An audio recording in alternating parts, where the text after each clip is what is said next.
আমাদের উদ্দেশ্য হচ্ছে এই তরুণরা বিভ্রান্ত হচ্ছে। আপনারা জানেন তামাক নিয়ন্ত্রণ আইন পাস হওয়ার পর তামাকের বিজ্ঞাপন প্রচার একেবারেই বন্ধ হয়ে গেছে।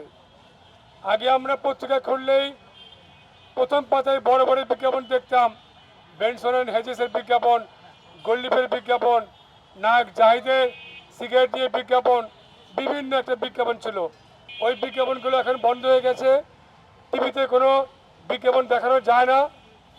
সেই সুবাদে তামাক কোম্পানিগুলো যেহেতু এখন মেইন স্ট্রিম মিডিয়াতে কোনো বিজ্ঞাপন প্রচার করতে পারছে না, তারা এখন আমাদের সিনেমা শিল্পকে টার্গেট করেছে। সিনেমা শিল্প জানেন আমরা খুবই এখন নাজুক অবস্থায় আছে। আমাদের ডিরেক্টররা, প্রডিউসাররা, ওদের আর্থিক অবস্থা খুবই খারাপ।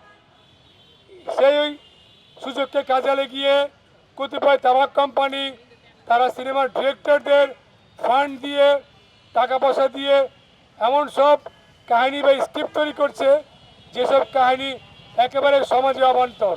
বাংলাদেশের সংবিধান, বাংলাদেশের আইন স্পষ্টভাবে বলে যে আইনের ঊর্ধ্বে কোনো কিছুই নেই, কিন্তু আইনকে বৃদ্ধাঙ্গুলি দেখিয়ে তামাক কোম্পানিগুলো পিছন থেকে কলকাঠি নেড়ে এই বিনোদন মাধ্যমগুলোতে সিগারেট সহ যে নব্য সিগারেট, ই সিগারেট থেকে শুরু করে নিকোটিন পাউচ এগুলোকে নানানভাবে প্রমোট করছে। আপনারা জেনে অবাক হবেন, 2 ঘন্টার ছবিতে 200 বারেরও বেশি ধূমপানের দৃশ্য থাকে। এর পিছনের উদ্দেশ্য কি আপনারা সকলে অবগত আছেন? এটা রকেট সায়েন্স নয় যে বোঝা যাবে না। 120 মিনিটের ছবিতে 200 বারের অধিক তামাকজাত দ্রব্য সেবনের দৃশ্য, ধূমপানের দৃশ্য, তাও আবার নায়কের হাতে, নায়িকার হাতে।